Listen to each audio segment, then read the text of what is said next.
Welcome to Lesson 12 of Learning New Testament Greek. We're continuing through John's Gospel, chapter 1, and today we look at verses 10 and 11. So here it is, John 1:10. En to kosmo ein, kai ho kosmos diautu egeneto, kai ho kosmos auton uk egno. So we have one new word here, egno. But first we'll do our 3 steps. The letter by letter, which I've written here. You can see I ran out of space, but I managed to squeeze it in down here. Uk egno. And now word by word.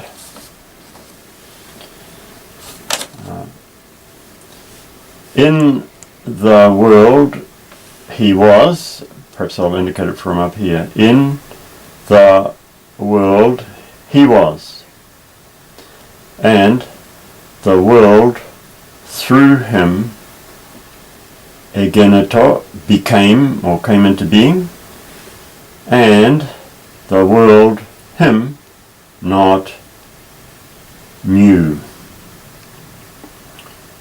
So when we do the word by word translation here, there are one or two things to note.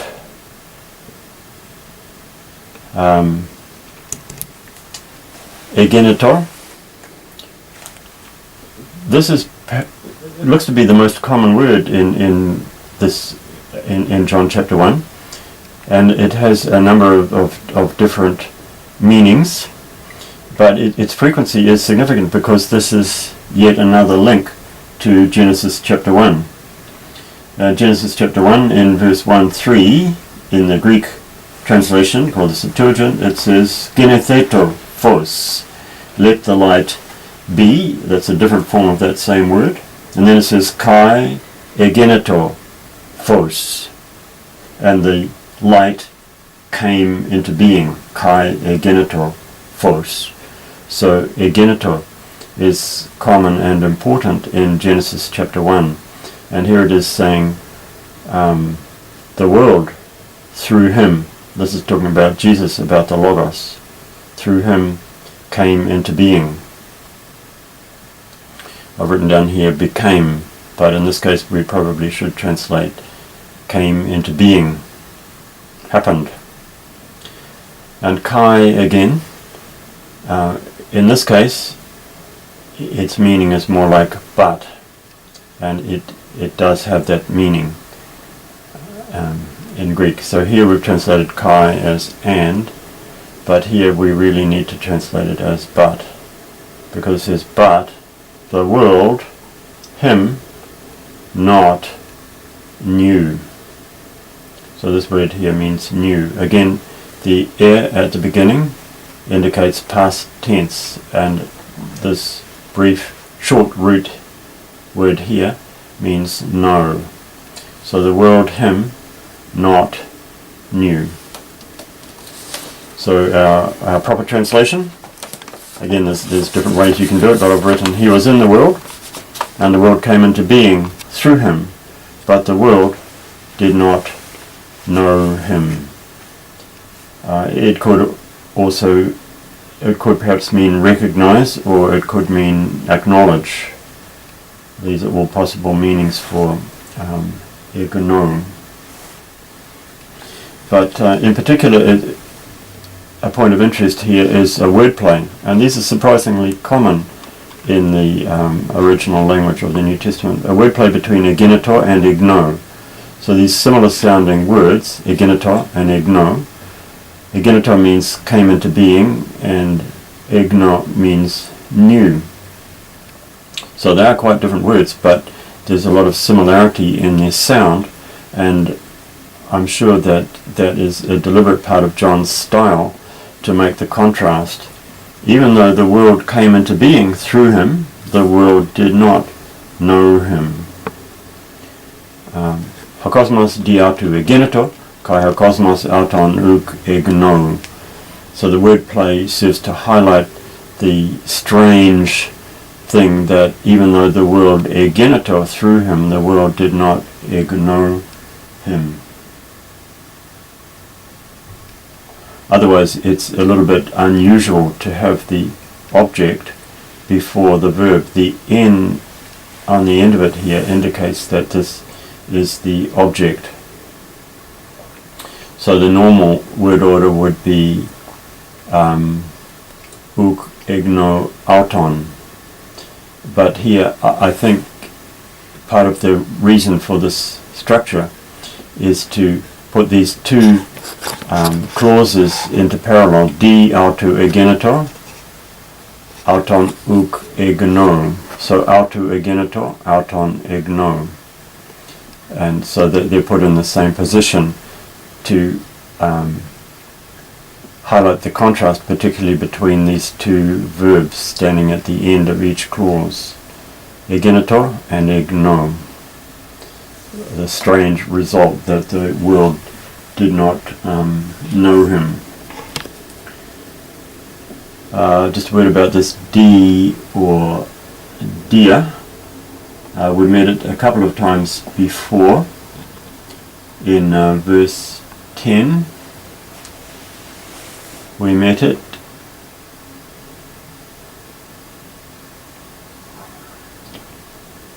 Oops, no, am I wrong? Perhaps, verse 7.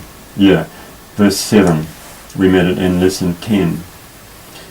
Pantes pistusosin di autu. All might believe through him. That's where we met it. Through. So it's through in the sense of agency. And so this verse is talking about Christ's agency in creation. Ho cosmos di autu egenetor. The world came into being through him, through his agency. And we notice that both of them have the E at the front to indicate past tense. And what else do we have here? Maybe that's all we have in this verse before we go on to the next verse, which is verse 11. I'll just fold this up. Let me encourage you to try and memorize these, or at least put them up in a place where you can regularly see them. At the back here I have the two previous verses from the previous lesson. That's John 1:8, John 1:9, and here John 1:10. Now we come to John 1:11. Eis ta idia elthen kai hoi idioi auton u parelabon. John 1:11. So again, this is referring to the Logos, to Jesus, and this is what it says about him. So first our letter by letter translation. Eis ta idia elthen kai hoi idioi auton u parelabon. Now our translation.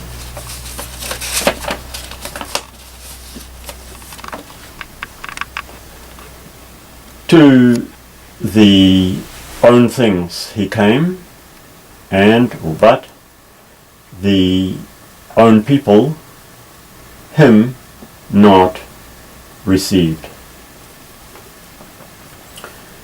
So we've met the word not in the form of uk. Here it was in the previous verse, uk.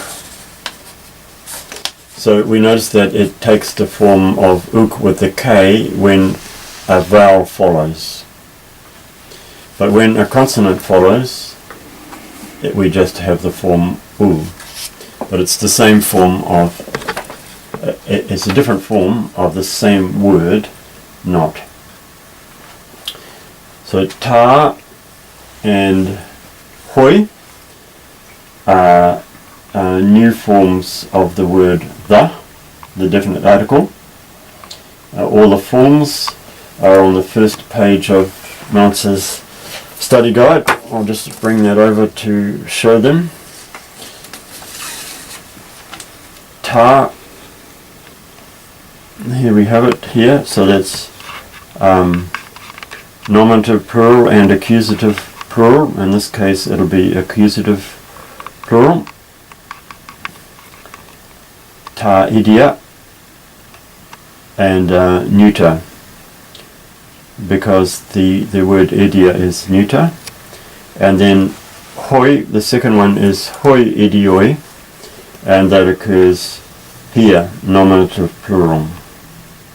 So you see the convenience of this little table where you can find all the forms all gathered together, so you can see which one you want and compare their forms. So now we come on to these new words, as they look similar, idia and idioi, and they are different forms of the same word. Idia means own things, so this is a neuter plural ending. Is ta idia agreeing with the neuter plural ending on the definite article. Ta idia, his own things, and this is a way of saying his own place.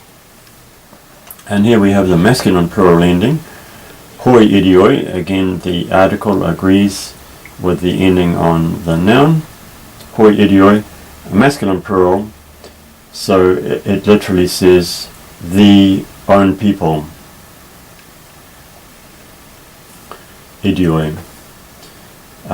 Actually the English word idiot comes from this, because an idiot is a person who has his own thinking, he has his own ideas.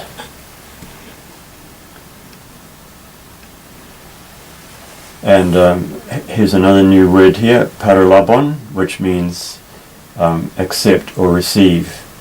And the here tells us that it's past, and the on tells us that it's a third person plural ending. Again, you can find those if you look on that convenient chart table that Mounce has prepared for us. So this is my translation. He came to his own place, but his own people did not accept him. Auton u paralabin. And again we see the same word order as we had here in the previous verse 10, auton uk egno, and here we have auton u paralabon. So John's grammatical structure is designed to highlight the strange event and all the different aspects of it. Hokosmos, di autu egeneto, the world came into being through him. Kai hokosmos auton uk egno, but the world did not know him or acknowledge him. And then he even came to his own place, referring to Israel at first, and his own people, hoi idioi, his own people, auton u paralabon, did not accept him, did not receive him, or we could say did not welcome him. So here we have the strange occurrence which John is highlighting here in his grammatical structure, that the one who made the world, he came into the world, and the world didn't recognize him, didn't know him, didn't acknowledge him. And then he came to his very own people, and his own people did not welcome him. But the good news is going on to say, as when we come to the next verses, what is the promise for those who did receive him. But first we're stuck with this little bit of bad news, unfortunately, at this stage, and the strange rejection of Jesus in the world. Ento cosmo ein, kai hokosmos di autu egeneto, kai hokosmos auton uk egno. And then, even more shocking, eis ta idia elthin, kai hoi idioi auton u parlabon.